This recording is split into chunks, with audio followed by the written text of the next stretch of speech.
MG Creative Design, une image plus que parfaite.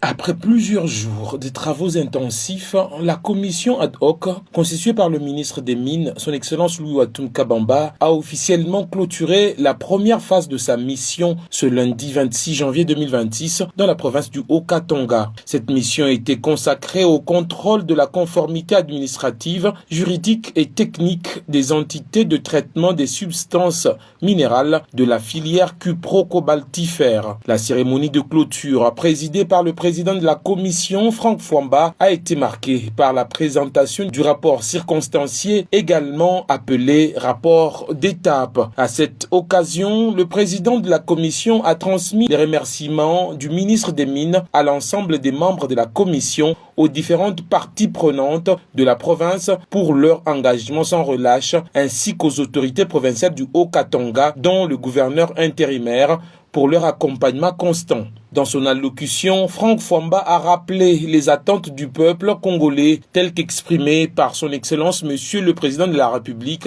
et chef de l'État Félix-Antoine Tshisekedi Tshilombo, assainir le secteur minier afin que les immenses richesses du pays profitent réellement aux filles et fils de la République démocratique du Congo. Ce sont les minéraux des Congolais qui doivent profiter aux Congolais. Et c'est ce que le chef de l'État a dit. On le fera avec vous. On devra le faire dans l'ordre.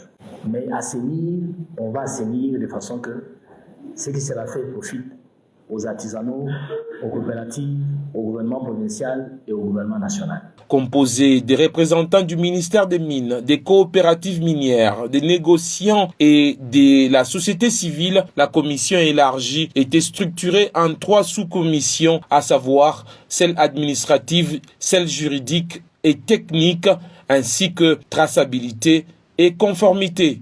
Dans un climat de calme et de sérénité, les équipes ont mené des auditions successives des entités concernées, couplées à des descentes sur le terrain et à des vérifications approfondies sur des sites des usines de traitement afin qu'aucun détail n'échappe à l'évaluation. Ces travaux ont été sanctionnés par un rapport d'étape adopté à l'unanimité, témoignant du sérieux et du professionnalisme ayant caractérisé cette mission. Place désormais à la signature des procès-verbaux de clôture pour l'application des conclusions. Comme le rappelle l'adage latin, dura lex sed lex, la loi est dure, mais c'est la loi. Je cite, tout manquement aux dispositions du code et du règlement minier fera l'objet des sanctions prévues par la législation en vigueur. À travers cette initiative, le ministère des Mines réaffirme sa détermination à renforcer la gouvernance du secteur extractif, à promouvoir la transparence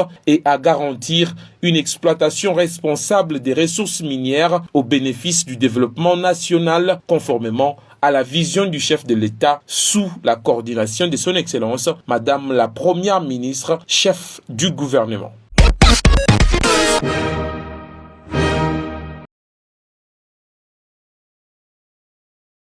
Cinq heures tozana shift à Liboso, 12 heures de Silisi.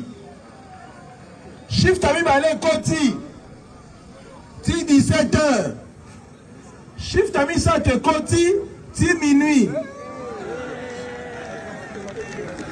On va recevoir la permutation, le shift pair on va rechanger. Nabandeli Boye. Autorité à l'État, bino ne vous avez incarné en haut.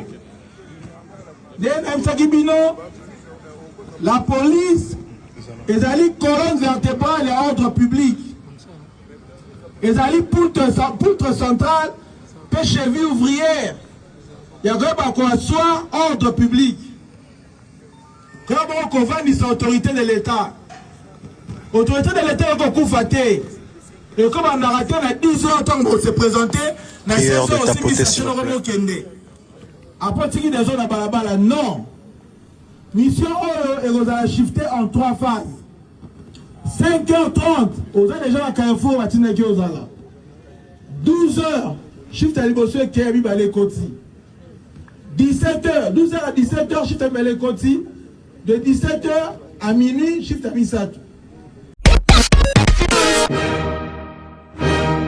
Lors de la première fenêtre organisée en novembre 2025, les Léopards Senior Messieurs Basketball ont profité de cette date FIBA pour une mise au vert à Auxerre en France. Casés dans les groupes B avec le Sénégal, la Côte d'Ivoire et Madagascar, les Léopards débuteront la compétition le 26 février à Dakar. Contre le Barréa malgache, le 27 février, ils défieront les éléphants ivoiriens avant d'affronter les Lions de la Teranga le 1er mars de l'année en cours. Les hommes de Michel Perrin devront gagner au moins 2 matchs avant d'espérer poursuivre la compétition, car seuls les 3 premiers de chacun des 4 groupes seront directement qualifiés au prochain tour. Les 12 seront éclatés en 2 groupes de 6. Pour y arriver, le bureau fédéral, sous la direction de Maître Paulin Kabongo, son président, se réunit le week-end dernier au siège de la FEBACO situé dans la commune de Kassavubu, dans l'optique de faire le point de ce préparatif. Tout compte fait, la seule inquiétude demeure au niveau de l'intervention du gouvernement qui arrive toujours en retard. De quoi inquiéter le numéro 1 de la FEBACO, Fédération de basketball du Congo. Vous savez, nous avons la liste de joueurs. Nous avons organisé un stage au mois de novembre à Auxerre. Il y en avait quelques-uns qui étaient venus. Mais là, le manager nous a proposé d'autres joueurs pour lesquels il faudra batailler pour obtenir leurs documents. Vous savez que la réglementation de FIBA est très compliquée.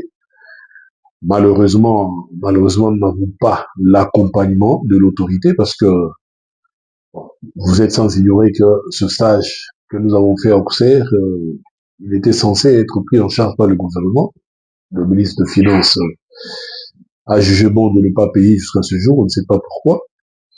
Et nous sommes en train de demander, même par rapport à février, qu'est-ce qui va arriver, alors que nous nous sommes inscrits à ces éliminatoires avec l'aval de notre tutelle.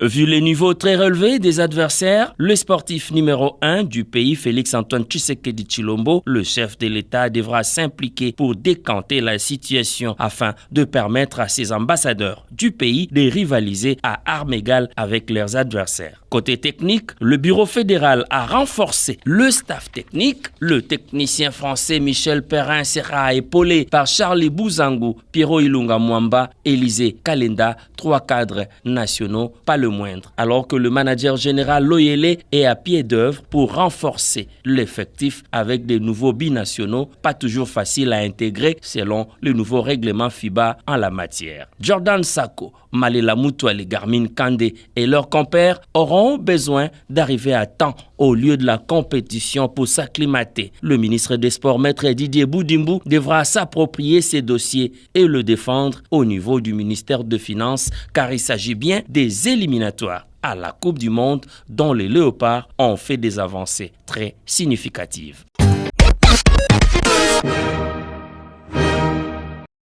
Symbole de la reconnaissance du potentiel congolais au sein des grandes instances sportives. L'ancien arbitre assistant international à la tête de la commission des arbitres de la CAF, Olivier Safari, revient sur son rôle au cœur de la gouvernance du football africain. Le président de la commission des arbitres de la CAF, c'est un visionnaire et c'est aussi un manager. C'est lui qui est appelé à former, à suivre et à désigner les arbitres pour la CAF.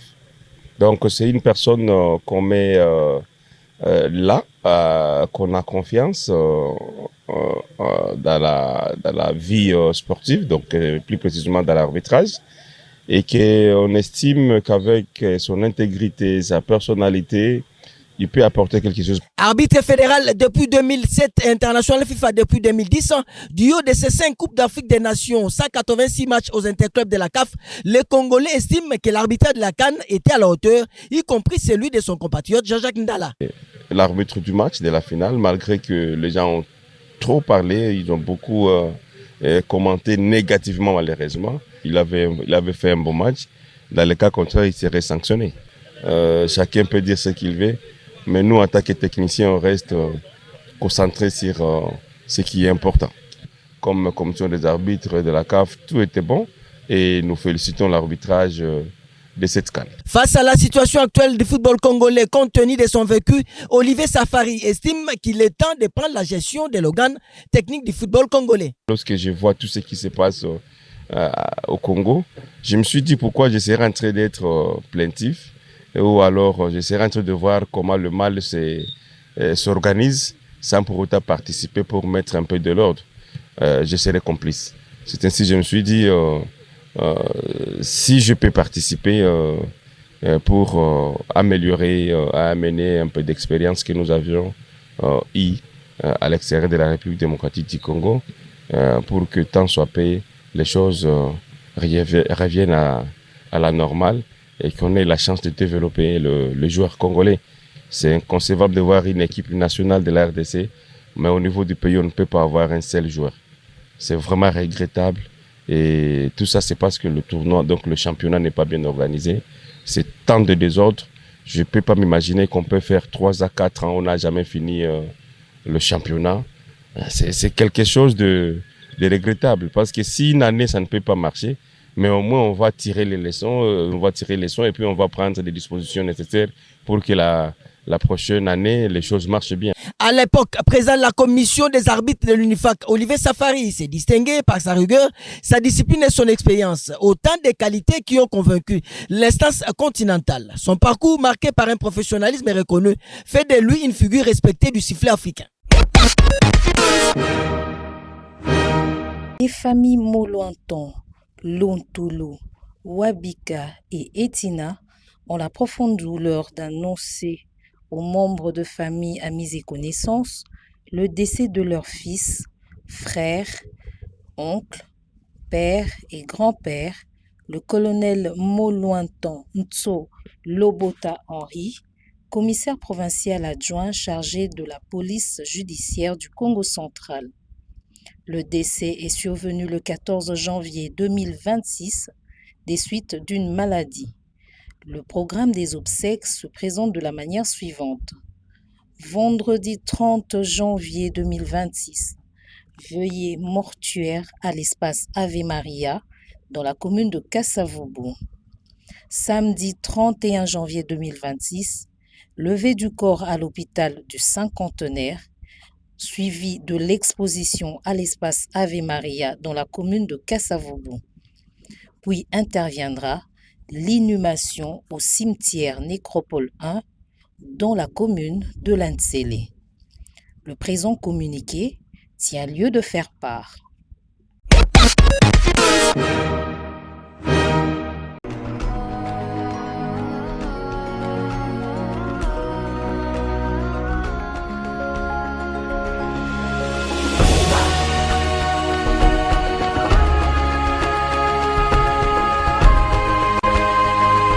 MG Creative Design, une image plus que parfaite.